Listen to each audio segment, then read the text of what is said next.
Assalamualaikum warahmatullahi wabarakatuh. Dalam rangka melaksanakan kegiatan masa libur kerja, saya bersama teman sudah menjadi kebiasaan untuk melakukan penelitian yang menurutku penting dan mungkin tidak penting untuk orang lain. Seperti pada awal kata pendahulu ini, saya menyatakan bahwa diri saya bukanlah jebolan sekolah akademis yang memuat tentang perjalanan jenjang pendidikan sekolah perguruan tinggi, entah perguruan tinggi negeri maupun swasta.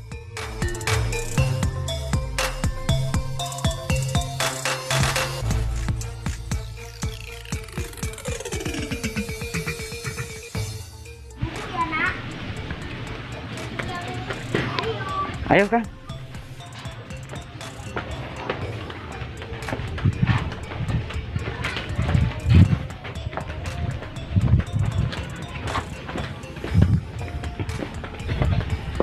Tujuh tahun nggak kesini.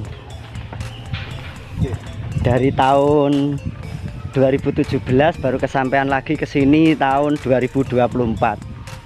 Nah, ini loh situs Candi Boto Tumpang. Nah, kemarin yang dieskavasi gitu Kak? Oh, saya ditutup ya? Tutup. Nah, ini kono ditemukan apa ya Kak? dua bata yang ono inskripsi ini, cuma satu huruf tok. Oh. Kalau semacam kayak manik-manik. Kuwi kok kebaca apa ora kuwi inskripsine kuwi? Nanti saiki aku urung iso maca. Tak podoke huruf kan nek iki abad ke-7 iki bersamaan karo budaya India ya Mas. Jadi secara apa tulisannya kuwi masih apa ya, masih ono apa jenenge? kuat melekat budaya India. Maksudnya ono pengaruhe. Huruf Pahlawa. Nah, tak samakan karo huruf Pahlawa iki ra mesti padha. Ini arahnya putih Pak? Iki arahnya ngadepe mriko. Kono wetan. Oh. Berarti pintunya saka kene, Kang? Pintunya saka kene, cuman wis ambrol ngono. Soalnya aku nemokke pipi tangga ning kene. Apa wujudnya makara, Kak? Enggak, pipi tangga. Oh, anak tangga. Anak tangga nih. Sini. Endi? Sini. Oh. Kota berarti piro? Oh, batas iki. T6 U1. Terus kemarin yang dieskavasi jeruknya sebelah tiga. Tapi sementara ditutup. Apa ono kelanjutannya nih Kak? Mehan? Kurang paham. Soalnya perencanaan ngono ki tak nono sih. Macam candi apa bangunan-bangunan emang. Nah, ini candi kan. Soalnya ono ngene. Di bagian bawah kuwi bagian fondasi kan kaya ono apa ya? Muda ya, cuma mengikat melingkar. Oh. Nah, ning nggon Candi Blandongan weruh lah bentuke. Nah, sik gini, iki kemarin kajian kemarin. Candi iki aslinya ngambruke ndi, Kak? Ambruke. Heeh. Ambruke malah justru ngetan. Soalnya paling banyak ditemukan runtuhan ngetan. Oh, malah sing sebelah kene. Paling banyak ditemukan runtuhan sebelah kene. Terus salah satunya yang disingkir kayak gini mungkin ya? Ya. Di antaranya ding. Yang paling bawah, selasar paling bawah itu kemungkinan dulu pernah diperbaiki candi itu. Soalnya ada beberapa potongan bata yang diterap-terapin. Kan candi ini akhirnya dibangun kan menggunakan bata utuh. Nah, kui strukturnya ini dia menggunakan bata yang sudah itu, yang sudah patah. Sudah patah tapi digabungkan terus dipasang. Nah, ditambah banyak sekali stuko yang saya sebutkan tadi. Stuko banyak sekali permukaan. Berarti memang dulu pernah diperbaiki sampai itu.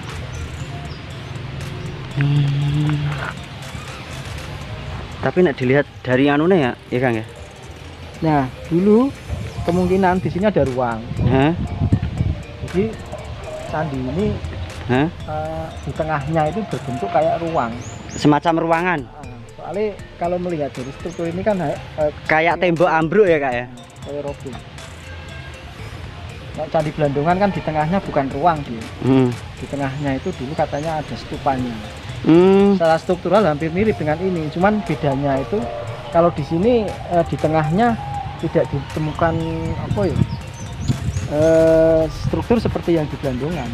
Tapi dulu pernah enggak, maksudnya waktu penggalian ini ditemukan semacam lingga atau yoni kan? Tidak sama sekali. Tidak ya. Ini terakhir terdokumentasi kapan Mas? Zaman Belanda. Tahun ini Betul. Terakhir dokumentasi zaman Belanda. Zaman Belanda tahun berapa? Waktu Belanda mendokumentasi ini. di peta Belanda Ada datanya saya enggak? tidak menemukan Oh. sama sekali. Berarti serupuh berarti ya. Ya bukannya robo ya. Nek rubuh nek Belanda ki pinter, Kang. Nek rubuh, misal kok Candi Gedong Songo dhisik kan ra utuh. Rubuh tetep ana catetane. Nah, Ngerti ra? Sendang kali PP. Sendang iki lah bentuke iki jan rak bejaji. Ning ana catetane lho, Kang. tapi ki ning kene situs ada empat situs kuwi di peta Belanda tahun berapapun tidak ada datanya. Jadi kan biasanya ono nek segitiga, ono kotak nih. Tanggone nek kuwi iki kepunden. Jadi peta Belanda iki ra ono. Berarti kan nggih belum dikenal saya nggih. Kayaknya memang sengaja disembunyikan oleh masyarakat lokal. Dan administrator Belanda itu tidak sempat mencatat kemungkinan itu. Atau gini, dulu memang proses pencatatannya itu berdasarkan keterangan dari masing-masing pemimpin desa. Nah, kebetulan pemimpin desa di sini itu tidak mau mendaftarkan karena takut diapa-apain oleh Belanda. Kemungkinan di situ. Jadi Belanda tidak memasukkan daftar di sini ada situs atau pepunden enggak. Jadi kita motong ini ya di data kan. Iya, bener. Tapi kemungkinan zamannya masih ada gabungan bengaling nggih, zaman motor nggih. Masih dhuwur jian. Nggih. Zaman lo tuh dhuwur. Paling kisaran 1850-an ke atas ya, Kak ya. 1970 iki masih kelihatan strukturnya kok. 1970 masih kelihatan. Ngaco. Oh, maksudnya paham. Berarti Belanda kan nek zaman Belanda kan permukaan tanahnya lebih ke bawah lagi. Berarti ini masih tinggi dan masih kelihatan. Paham aku, Kak, paham. Bentuknya. Tapi kenapa tidak dimasukkan oleh di administrasi? Nah, kemungkinan memang sengaja disembunyikan oleh pemimpin desa pada saat itu. Karena di sini banyak masyarakat kepercayaan Kalang. Nah, mungkin dari kepercayaan Kalang sendiri mereka sangat sangat melindungi adat mereka. Nah, ini dianggap sebagai kiblat mungkin ya di zaman dulu. Karena ini memang bangunan dari leluhur mereka. Karena Kalang sendiri kan sudah disebutkan di Prasasti Henjiri kalau nggak salah. Tuha Kalang itu. Nah, kemungkinan memang dahulu orang Kalang memang sangat carane kuwi sengaja menyembunyikan ini. Mereka berkomitmen bahwa pokoknya ini dilestarikan sendiri untuk kita. Paham. Jadi mereka mendesak konsumsi untuk publik. Nah, pemimpin mereka untuk menyembunyikan. Soalnya kurang wajar, soalnya ada beberapa situs tapi rakno siji-siji sing dicatat ning Belanda. Makanya para peneliti waktu bingung. Ning kene kok ono. Biasanya kan para peneliti dia mengacu ke catatan Belanda. Bener. Notulen seperti itu. Catatan Belanda manapun tidak ada, tapi kok ada. Nah, itu berarti kan memang disembunyikan sengaja. Terus pertanyaan terakhir, Kak. Pernah ndak waktu ekskavasi ini, kan dulu saya pernah melihat postingannya dari jenengan toh. Itu sampai kedalaman berapa meter itu? Kalau ndak salah 4 meteran ya. Itu di bagian selasar pernah ndak nemu ukiran seperti itu? Tidak ada sama. Berarti polos los. Ya, itu motif seperti pemuda, motif gigi. Di atas kan paling bawah pondasi. Biasa pondasi lurus ini ya. Terus di atasnya ada pelipit, terus pemuda, pelipit lagi, terus penampil, pemuda, pelipit, terus motif gerigi. Di atas gerigi itu ada penampil. Ada penampil, kemudian di atasnya ada gerigi lagi, terus di atas. Berarti ini selasar paling dasar atas ya, Kak ya? Paling atas. Nah, kalau dilihat ini kan agak tebal. Ini ada dua kemungkinan ini. Sing liyane kan rada tipis iki kok nengok kok kandel. Kan kandel iki. Aku mau kita perhatike iku lho, Kak, sing ke lho. Nah, ini kan tipis. Kayak to seneng nggon semenden nggon wit keto, Kak. Kayak kan tipis kayak. Ya. Iki jejere wae, iki jejere tipis. Nengok kandel. Ada dua kemungkinan. Dulu di sini memang dibuat untuk pradaksina bisa. Karena memang digunakan untuk menopang beban terlalu lama ya pradaksina dia melingkari. ada kemungkinan juga di atasnya masih ada struktur. Jadi dibuat komponen yang ada di sini menggunakan bata yang tebal karena untuk memperkuat struktur di atas. Tapi pernah terpikir enggak Kak, bahwa sebenarnya bangunan candi ini dulu pernah berdiri sampai mempunyai atap? Iya, kalau untuk atap tidak ya. Karena kalau atap pun di candi ini tidak menggunakan atap seperti candi-candi lainnya ya, atau candi Hindu atau Buddha di Jawa Tengah ya, menggunakan atap dari komponen struktur batu. Iya. Tapi di sini menggunakan atap kayu kemudian. Oh, atap kayu malahan. Oh, paham. Soalnya kenapa saya katakan seperti itu? Dikuatkan teori itu di bagian sudut ditemukan 3 lubang seperti untuk kenop pasak kayu. Dikuatkan lagi di Candi Brandungan juga teorinya mengatakan bahwa di atas candi itu dulu tidak menggunakan atap bata atau batu, tapi justru menggunakan atap kayu. Bahkan tingkatnya atau jendelanya pun menggunakan kayu. Nek soal jendela sama pintu, nek bahwa candi itu memiliki jendela sama pintu yang terbuat dari bahan kayu, saya pernah dengar itu statement dari candi-candi Hindu. Iya. Di relief itu juga ada Kak, relief candi Gune Sleman gitu Kak, sing cedak Kalasan candi apa kuwi? Bendan. Candi Bendan apa leh ngaran iki? Candi Sari. Nah, ning Temanggung ya rasa dodo ning nggon kae struktur runtuhan candi Pringapus kae ada relief. Di situ ada relief itu menggambarkan sebuah bangunan candi. Candi utama, candi Perwara itu ada, dan ada pintunya pintu kayu Kak ya. Situs Candi Boto Tumpang merupakan sebuah situs yang dieskavasi pada tahun 2019. Kebenaran dari situs ini bukan merujuk pada hasil temuan yang tidak disengaja pada tahun 2018. Karena, pada tahun 1979, bangunan situs candi masih berdiri berupa susunan tembok atau bagian tubuh bangunan candi, kisaran 2 meter tingginya. Kabar tersebut, saya terima dari salah satu warga sekitar yang pernah melihat objek itu berdiri, hanya pada bagian tubuh candi saja, dan itu pun, hanya tersisa bagian timur. Dan yang paling jelas, tanpa pendukung komponen bagian atap. Pada tahun 2017, saya pernah melakukan belusukan lintas komunitas, berasal dari berbagai daerah, di tiap kabupaten di Jawa Tengah. Dari Kabupaten Semarang, Kabupaten Kendal, Kabupaten Batang dan Kabupaten Pekalongan.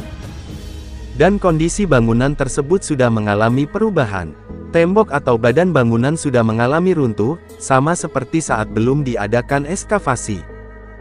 Tepatnya di Desa Karangsari, Kecamatan Rowosari, Kabupaten Kendal. Awal dinamakan situs Candi Boto Tumpang karena situs bangunan tersebut berupa susunan batu bata kuno atau banon, yang tersusun dengan konsep tersusun atau tumpang, hingga berbentuk bangunan pemujaan kuno atau candi. Bangunan candi ini menghadap ke arah timur, dengan konstruksi anak tangga, bahwa bangunan candi tersebut memiliki selasar atau kaki candi.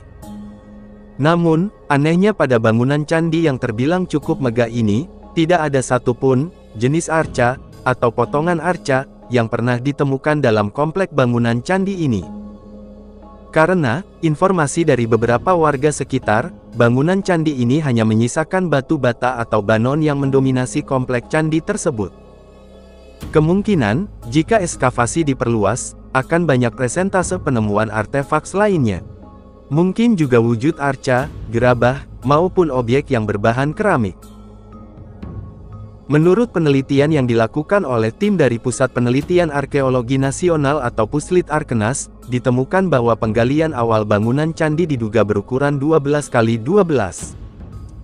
Namun, setelah dilakukan penggalian lanjutan hingga kedalaman 7 meter, ternyata penggalian hanya sebatas satu sisi tanah, sehingga ukuran candi diperkirakan 2 kali lipat dari perkiraan semula, yaitu 24 x 24 meter.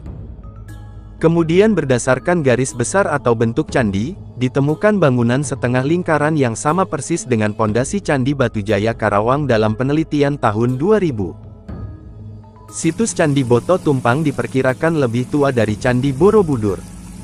Berdasarkan observasi dan penelitian lebih lanjut, Candi Boto Tumpang diyakini sebagai situs kerajaan Mataram Hindu kuno yang diperkirakan dibangun sekitar abad ke-7. Dugaan ini semakin diperkuat dengan hasil pengujian terhadap material yang ditemukan oleh dua laboratorium berbeda di Selandia Baru dan Prancis yang menunjukkan bahwa candi yang dinamai menurut desa tempat ditemukannya itu dibangun pada tahun 630 Masehi, menyiratkan bahwa Candi Boto Tumpang adalah sebuah kompleks candi relatif besar, lebih tua dari candi kerajaan Mataram kuno lainnya di Jawa Tengah. Hal tersebut juga menunjukkan bahwa Candi Boto Tumpang diperkirakan lebih tua dari bangunan Candi Borobudur. Meskipun baru diketahui, bangunan yang dibangun pada abad ke-8 Masehi, tepatnya 750 Masehi. Tapi, semua itu bisa dipatahkan teorinya, dengan tidak adanya temuan prasasti yang mendukung tentang informasi penyebutan angka tahun, atau penyebutan tentang informasi dari fungsi bangunan candi itu sendiri. Masa pemerintahan siapa dan kerajaan apa, dan bangunan candi tersebut untuk persembahan dewa siapa. Dan, semua itu masih menjadi misteri hingga saat ini. Tapi, bangunan candi ini sangat istimewa, mungkin, baru pertama kali ini, saya melihat bangunan candi dengan tahap ekskavasi, memiliki selasar yang sangat tinggi. Pribadi ini membayangkan, bangunan candi ini memiliki gaya arsitektur khas Majapahitan. Adanya penemuan situs Candi Boto Tumpang di Desa Rowosari, Kecamatan Kendal diharapkan warga dapat menjaga dan melestarikan potensi yang ada dengan bijak. Jika penggalian situs Candi Boto Tumpang sudah sampai tahap utuh, maka diharapkan dapat menjadi objek wisata sejarah yang dapat membantu perekonomian masyarakat sekitar.